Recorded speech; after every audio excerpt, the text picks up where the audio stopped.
Alors, 2013, année qui accueille l'arrivée d'un tout nouveau jeu qui allait complètement retourner l'industrie. Assassin's Creed, Bâton V, Black Flag, développé par Twalik. Fils de pute, va. Désolé, réflexe, mais ouais, on peut dire que j'ai un petit peu la haine contre Ubisoft au vu des merdes qu'ils nous produisent ces derniers temps. Et en parlant de merde, autant dire que dans leur studio, c'est la coulante, même si bon, j'aborderai ça plus tard dans la vidéo. Pour faire face à cela, vous n'avez pas pu passer à côté l'annonce du remake, que certains attendent comme le messie, mais qui a surtout ravivé les discussions sur ce vieux jeu. Et en tant que petit jeune qui n'avait jamais joué à ce dernier, face à cet engouement, je me suis demandé, est-ce que ce jeu était si bon que ça? Ou bien c'est juste la nostalgie de mes aînés qui parle? Chef-d'œuvre ou nostalgie? C'est ce qu'on va voir.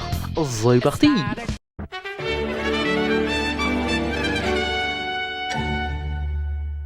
Avant de commencer, n'hésitez pas à liker et à vous abonner car on rush les 100 abos. Ouais, j'avoue, on n'est pas très ambitieux. Donc, tout d'abord, le jeu commence directement dans le feu de l'action, vu qu'on se retrouve pris dans une tempête en plein assaut pirate. Et c'est là qu'on retrouve notre héros, Edward Kenway, simple matelot ayant pris la mer afin d'accomplir l'objectif le plus noble du monde. Oui, plus noble que de vouloir venger toute sa famille, plus noble que de vouloir retrouver son honneur, car son objectif c'est... l'argent bien évidemment. J'aime l'argent. Mais bref, après que notre capitaine nous ait relé des trucs chelous... Comment ça, prends la barre? Comment ça, prends la barre? La barre de quoi? La barre de qui? Kenway! Attrape cette foutue roue! Ah, c'était pas clair.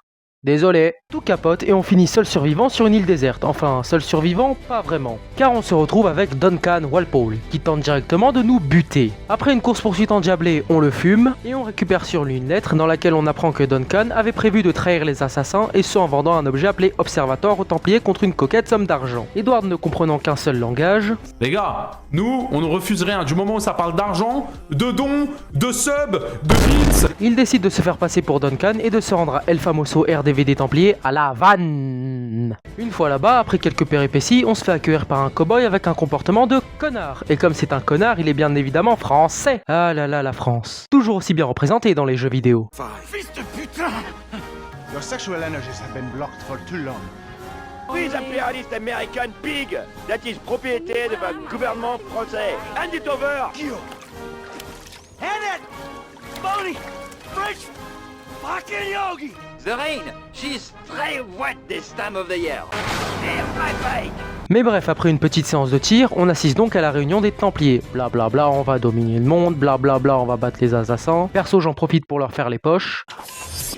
Cela fait un com... Et voilà, il n'y a pas de petit profit. Ouais. Quelques péripéties plus tard, on finit par être payé, mais Edward se rendant compte que sa paye fut aussi élevée que le risque de claviculaire à Paris, et parce qu'il a appris que l'objet qu'il avait donné aux Templiers lui permettrait de mettre la main sur un trésor qui lui rapporterait bien plus de thunes, il décide donc de couiller ses anciens employeurs, mais malheureusement en faisant ça, il finit par aller en tôle sur un bateau en compagnie d'un autre prisonnier appelé Adewale. Les deux s'échappent, volent un bateau et voguent sur les mers à la recherche de ce trésor légendaire et de bien d'autres, et ce afin d'aller se faire un max de money. Et pour moi, il est maintenant l'heure d'aborder le gameplay.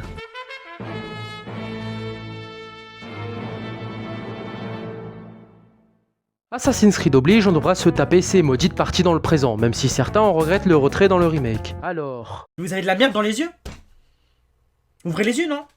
Non, parce que je vois pas en quoi les parties dans le présent sont bien, hein. À part si la vision FPS était quelque chose de révolutionnaire en 2013, je vois vraiment pas. En plus de ça, on fait que de nous parler mal. Hé, regarde qui voilà. Tu as fini par te souvenir de nous? Mais quel manque de politesse. Ça... Écoute-moi bien, Sean, reparle-moi comme ça et je vais rien faire, parce que sinon je perds mon taf. Mais sache que le cœur y est. Tu sais quoi, je vais te taper dans mon esprit. Allez, tiens, prends ça et ça.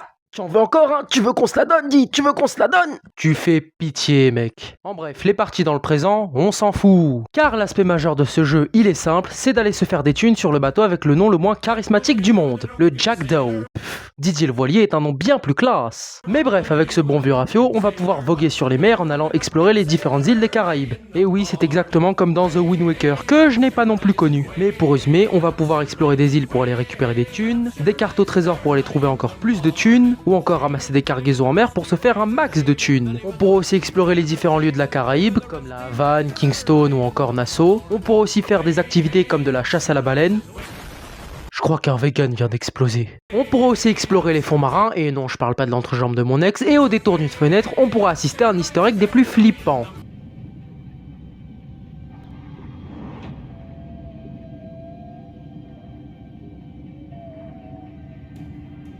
Non mais sérieux les anciens, ça vous fait flipper? Je vais vous montrer des trucs vraiment flippants. Ah, le prix de l'essence. Ah, Macron. Ah, ta grosse daronne. Et bien sûr, comment parler d'un jeu Ubisoft sans évoquer les 4 milliards de Stèle Maya, les 20 millions de trésors à la con et les 4 trillions de fragments d'animus à récupérer. Par contre, plus que des collectibles à récupérer et des activités à faire, la navigation c'est surtout une sensation de liberté. Que ce soit naviguer dans les eaux tranquilles sous les champs de nos matelots ou à travers les tempêtes, tout ça accompagné d'une DA absolument sublime qui nous plonge dans une ambiance pirate des plus magnifiques. Je ne sais pas trop comment vous décrire ce que j'ai ressenti lors de ces phases en bateau, mais pour résumer... Ça me fait bander.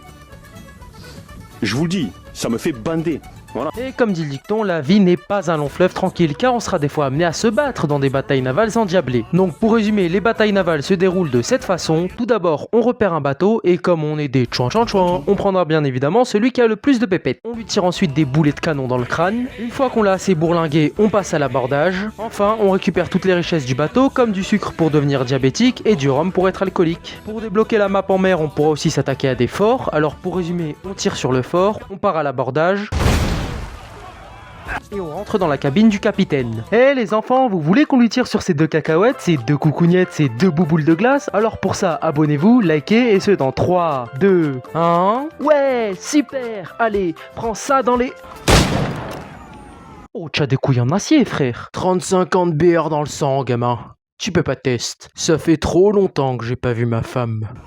Enfin, on pourra faire du craft et ce en améliorant son bateau afin d'en faire un véritable galion. Et bien sûr, les voyages seront durs, alors il ne faudra pas hésiter à remonter le moral de vos troupes, que ce soit avec de grands discours, que tous ceux qui veulent des badis latina tapent du pied et crient aïe, aïe, que tous ceux qui veulent des badis gothiques tapent du pied et crient aïe, aïe, que tous ceux qui veulent des badis femboy tapent du pied et crient aïe. Aïe, aïe, aïe, aïe, aïe, aïe, aïe, aïe. Ah, on dirait qu'un matelot est plus enthousiaste que les autres. Non, connard, je viens juste de me taper le pied, ça fait mal. Après, j'ai pas dit non. Et si vous êtes pas du genre à promettre, vous pouvez aussi chanter. D'ailleurs, parenthèse, mais s'il vous plaît Ubisoft, mettez les musiques sous forme de playlist dans le remake. Parce que devoir galérer 1000 ans pour pouvoir mettre son tube préféré, c'est un grand non. En bref, les parties en bateau sont tout simplement géniales. Mais, parce qu'il y a un mais, si j'avais des défauts que j'aurais à reprocher à ces parties, c'est tout simplement la répétitivité. En fait, ces parties, c'est un petit peu comme se taper le même popcorn 1000 fois. Au début, tu kiffes, puis au bout de 1000 fois, tu kiffes encore, hein. Mais tu commences à regarder la gamelle du chien avec intérêt. Autre défaut, les filatures par bateau. Dites-moi, qui a eu l'idée chez Ubisoft de mettre des filatures par bateau? Déjà que les missions de filature sont pas les plus amusantes, mais alors avec un engin de 1000 tonnes, mais vous voulez ma mort ou quoi? Et encore, si c'était sur de grands espaces, ça irait. Mais quand tu te retrouves à devoir faire ça dans des marécages bien serrés, excuse-moi hein, mais mon seuil à la douleur a été largement dépassé. Mais à part ces quelques défauts, bah ça reste solide. Et franchement, après avoir passé des heures à écumer les Caraïbes, je comprends pourquoi autant de joueurs considèrent encore Black Flag comme l'un des meilleurs Assassin's Creed, et surtout comme l'un des meilleurs jeux de pirates. Pour ce qui est de la partie à pied, donc les moments où on ne sera pas sur le Jackdaw, bah c'est du Assassin's Creed classique hein. On parcourt la ville en faisant du Yamakasi et en montant des tours, on fume des petits bonhommes à coups de lame secrète, et ensuite des PNJ tel un fan d'idol psychopathe. Pour tuer nos ennemis de manière discrète, on pourra les siffler pour les attirer dans un buisson. On pourra aussi jeter des pièces. Allez les pauvres, battez-vous. J'aime faire du mal. Bien sûr, on aura les classiques missions qu'on pourra noter. Tiens, mange mon commentaire négatif. Et on pourra aussi rendre service au PNJ. Bah quoi ? Avec cette canicule, c'est important de se rafraîchir. Après, si vous êtes nul en discrétion ou que vous avez la flemme, vous pourrez toujours vous battre. Et autant dire qu'il y a de quoi faire. Entre épée, lame à corde ou encore fumigène, on pourra fumer nos ennemis de diverses façons. On aura aussi quelques autres features sympas, comme prendre un ennemi pour qu'il se fasse fumer par un de ses potes, ou encore les animations qui sont d'une qualité exceptionnelle. Vraiment exceptionnel. Enfin, on aura les pistolets que je n'ai pas arrêté d'utiliser pendant toute l'aventure, car après tout, pourquoi planter nos ennemis quand on peut leur mettre des... En bref, les combats restent super satisfaisants et nerveux. Enfin, ça c'est quand les ennemis ne se mettent pas à la queue leu pour se faire trucider à coups d'épée, ou quand ils deviennent pas aveugles aussi. À part ça, ça va. Dernier aspect du gameplay, la chasse. Et autant dire qu'il y a de quoi faire. On pourra chasser de petits caïmans, des crocodiles, qu'Edward soulève façon John Cena. Edward Kenway.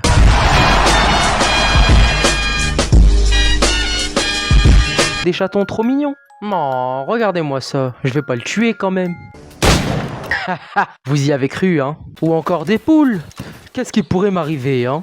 It was at this moment that he knew. He fucked up. Help! Règle numéro 1, ne jamais s'en prendre aux poules. Enfin, comment ne pas aborder tout simplement les villes qui sont d'une beauté saisissante? Admirez-moi cette magnificence. Dans ces villes, on pourra d'ailleurs voir des lieux historiques, comme les escaliers de la Reine. Oui, ça pour les British, c'est un monument. Jugez pas, en France, notre monument le plus populaire, c'est juste une grosse tour en métal de 300 mètres. Bien évidemment, l'exploration ne sera pas sans défaut. Que ce soit avec les graphismes qui ont forcément mal vieilli, la carte bordélique, ou encore bien évidemment les bugs. Je rentre, ma planète a besoin de moi. Johnson est mort en regagnant sa planète. Pas possible. C'est surréaliste pour moi, là. Mais à part ça, ça va. En bref, la partie à pied reste du Assassin's Creed tout classique. Rien de nouveau sous le soleil, donc pas trop la peine de s'éterniser dessus. Bien sûr, durant notre aventure, on ne sera pas seul, car on sera accompagné par des personnages divers et variés que je vais maintenant vous présenter.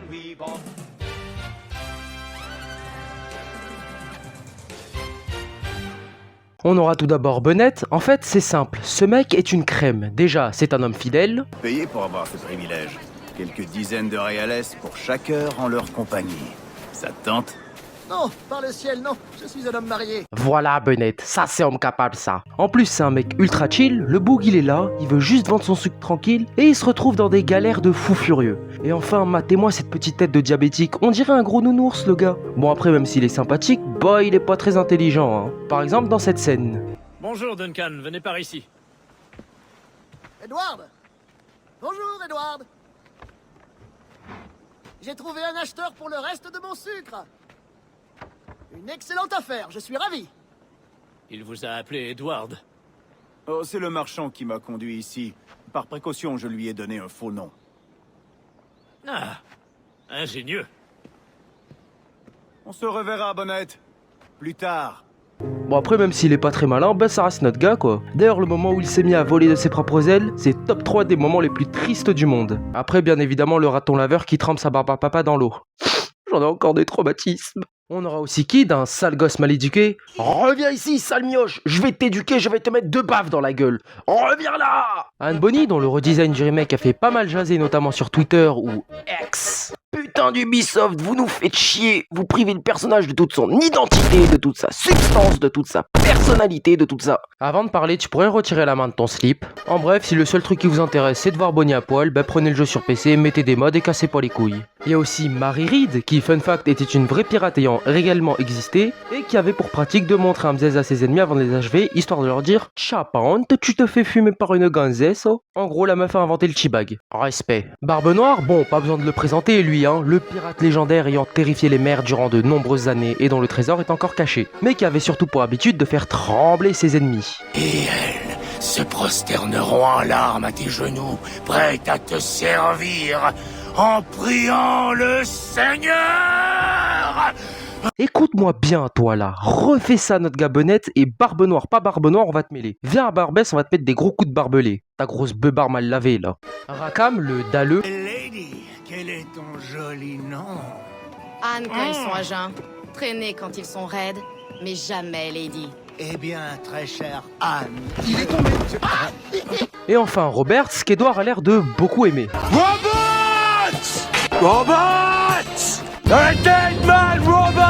Bon allez, trêve de rigolade, en vrai je trouve que les personnages de Black Flag ont la meilleure écriture, tout perso d'assez confondu. Rien que Edward Kenway, je veux dire, prendre pour héros un mec qui n'en a absolument rien à battre de la cause des assassins et qui a un objectif purement cupide et égoïste pour ensuite en faire un héros bon se battant pour la justice, je trouve ça incroyable. Et surtout, c'était du jamais vu dans un Assassin's Creed. En plus de ça, ça permettait enfin de sortir de la classique histoire de vengeance de tous les AC. Et ça, bah ça fait du bien hein.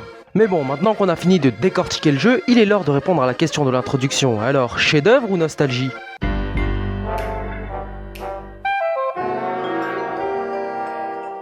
Bah chef-d'œuvre hein. Ah bah je suis désolé hein, mais quand tu vois le scénario, l'écriture des personnages ou encore le gameplay et la DA, ah bah pas besoin de tortiller du cul pour chez droit, hein, les anciens avaient raison, voilà.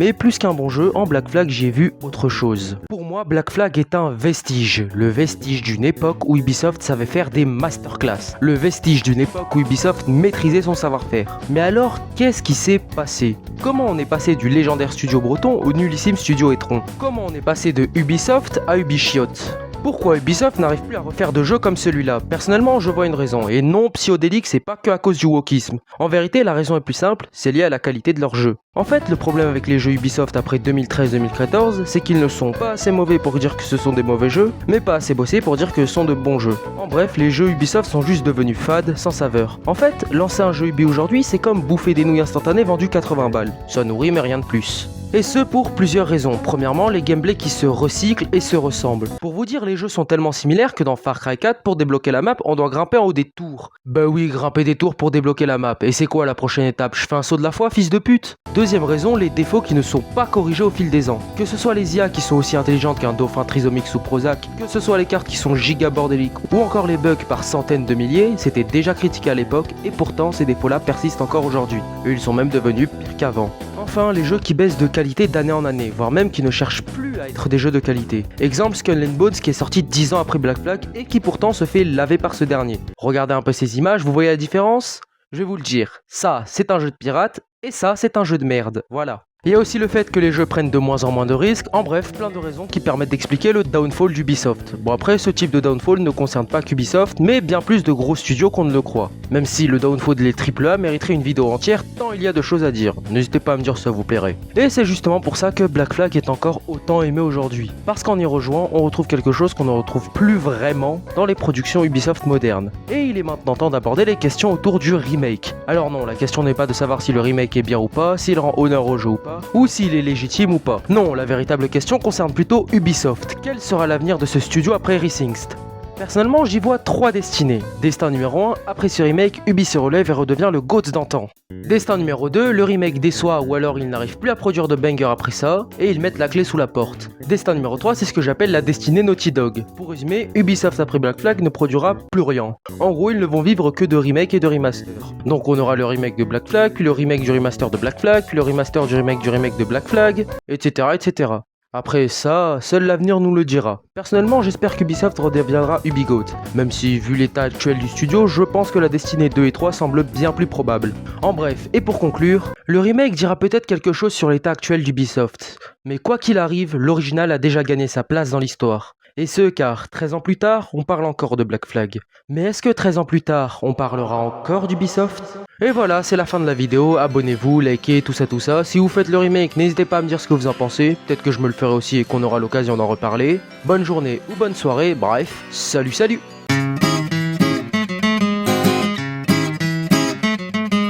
Death to America and butter sauce. Don't boil me. I'm still alive. Iraq lobster.